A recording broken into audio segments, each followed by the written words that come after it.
Accord जाखांनायनि उनाव रायलायनांगौ जेबो खोथा थायामोन। दिनै एकर्ड जानानै दिल्लीयाव थांफिननो गोनां जानाया बे बर' जातिनि मोनसे फेलर। खुलुमनाय थाबाय बयनिसिमबो।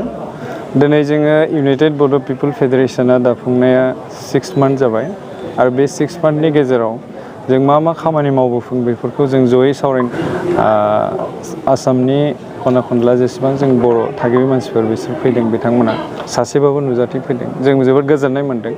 दिनै जों बेवहाय मोनफ्रोमबो जिल्लानि जा प्रब्लेम दङ बे प्रब्लेमफोरनि सायाव जों गुवारै सावरायबाय आरो बिथांमोननि जा रिपर्ट बिथांमोना गोबां रिपर्ट लानानै फैदोंमोन। सोरबा जिल्लायाव सोरनोबा समस्ति नांबावो, सोरनिबा जिल्लायाव माने मा होनना बुङो बे भिलेज नटिफिकेसननि खोथा गासैखौबो जों गुवारै सावरायबाय। दा मोनफ्रोमबो जिल्लाया मोनफा समस्ति बारायनाय खोथा बुंदों। सोरनोबा नाङा सोरनोबा नांगौ बिदि जों सावरायबाय आरो गोबां जायगायाव बर' मिडियाम स्कुलाव हारसा टिचार्स एपइन्टमेन्ट बा बर' राव रोङै टिचार एपइन्टमेन्ट होनायखौ जों खोनानो मोन्दों। बेफोरबायदि जों बिराद माने दुखुनांथाव माने खौरांफोरखौ जों जिल्लाफोरनिफ्राय मोननो हादों।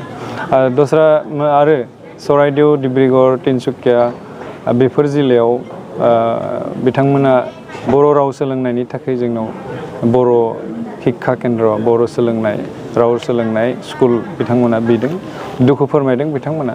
आरो बिथांमोना मोनसे साहसबो लादों जे जोङो नंगौ जों बर' राव बावगारबाय, जों बर' हारि बावगारबाय, नोंथांमोनजों थांफानानै जों लोगोसे जों बर' जातिनि थाखाय जों मोजां खामानि मावलांगोन आरो नोंथांमोना जोंखौ फोरोंनांगोन जागोन।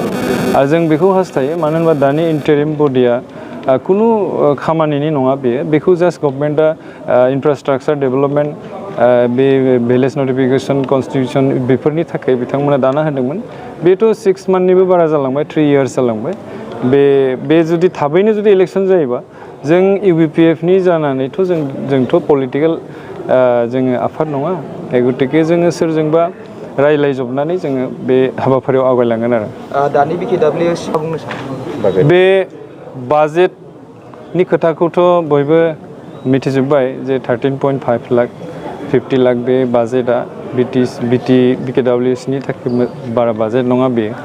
बे बाजेटखौ एक्सुवेलि बर' जातिनि कालचार हारिमु डेभेलपमेन्टनि थाखाय आसाम सरकारा बुंनानै हरखादों। बे फान्डखौ एक्सुवेलि बर' जातिनि डेभेलपमेन्टनि सार्थआव बाहायनांगौ, जेराव बर' मानसि दङ बेयाव बाहायनांगौ। आरो बे BKWS काउन्सिला अनलि फर बर', बेखायनो बर' मानसिफोराल' बे सुबिदाखौ मोननांगौ।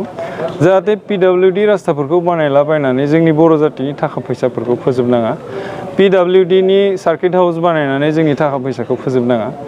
बर'नि बाथौ थानसालि बानायनांगौ, बर'नि धोरोमनि थानसालि बानायनांगौ, बर' गामिनि लामाखौ बानायनांगौ, बर' गामिनि सोरबा राजुहुवा कमप्लेक्सफोरखौ बानायनांगौ। आरो बे सरकारि PWफोरनि खामानिफोरखौ जों मावनो गोनां खुनु खोथा गैया आरो बेफोरबायदि मावनायखौसो जों नुनो मोन्दों। बेयाव जोंहा दुखु फोरमायनाय दङ। एकर्ड जाखांनायनि उनाव रायलायनांगौ जेबो खोथा थायामोन। दिनै एकर्ड जानानै दिल्लीयाव थांफिननो गोनां जानाया बे बर' जातिनि मोनसे फेलर। बर' जातिया फेलर जाबाय होननानै जों सानो। मानो होनब्ला मोनसे एफा गिदिर एकर्ड, जाय एकर्डआ दिल्ली सोरखारजों जानाय, बे एकर्डआ जाफुङैनि थाखाय मावफुङैनि थाखाय दिनै दिल्लीयाव आरोबाव थांफिननो नांनाया बे एसे माने दुखुनांथाव खौरां। दा हयथ' बेवहाय गाफिलिटि जा मावनांगौ खामानिफोरखौ हयथ' जोंनि आगोलनि जा इउबिपिअ बा दा सोरखार इउबिपिअनि जा माने BKWSनि जा सोरखार बिथांमोना मोजाङै मावफुंनो हायाखै। सम सुबिदायै बिथांमोना खामानिखौ मावनो हायासै। लेट जाबाय, डिले जाबाय। दिनै इलेक्सन फैबाय, रायजोफोरजों गाज्रि मोनजानो गिनानै बिथांमोना दिनै दिल्ली सरकाराव थांनानै रायज्लायफ्लांनानै देखायदों। जों बेखौ थोंजोङै नुहुरो आरो बेयाव जेबो फिथाइ गैया। बेयो जोंनि गाफिलिटि। माने जोङो दिनै 3 इयार्स जालांबाय काउन्सिल दानाया, दिनैसिम इन्टारिमाव दङ। बे 3 इयार्सआव जोङो बै जा एकर्डनि खामानि बे खामानिफोरखौ जोङो मावफुंनो हानांगौमोन। नाथाय बिथांमोना दिनै इलेक्सन फैनायखाय फिथाइ मोनथों बा मानसिफोरा मोजां मोनथों होननानै रायलायनायखौ जों नुनो मोन्दों आरो। बेखौ आं बुंखाबाय। जों इलेक्सन जुदि फैब्ला बे इलेक्सनखौ जोङो दस्रा रोखोमै जों सावरायगोन। जोंथ' डाइरेक्ट पलिटिकेल आफाद नङा, जों डाइरेक्ट इनभल्भमेन्ट जानो हाया। बेखौ समा बुंगोन आरो समनि थिननायाव जों मावलांगोन। सोरजों थानानै माबायदि मावगोन। बिथाङा नोंथांमोनजों माबाफोर सोमोन्दो लादों? जों आफाद दानायखौ बिथांमोना गासिबो मिन्थिगौ, BJP सोरखारा मिन्थिगौ, आसामनि मानसिफोरा मिन्थिगौ। बिथांमोना जोंखौ मालाबाफोर उदिस लाहरो मानो बिब्दि जाखो बेनि गाहाय जाहोनानो जाबाय गाफिलिटि माने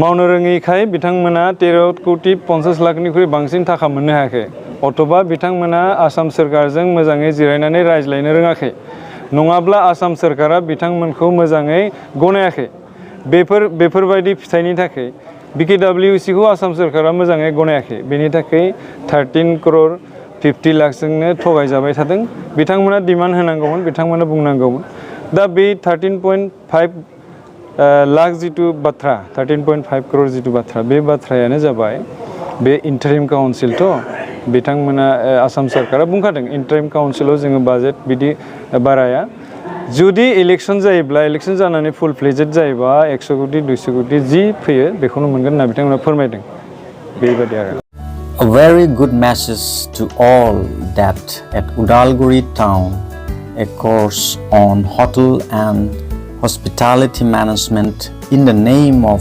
Northeast Institute for Hotel and Hospitality Management NEIHHM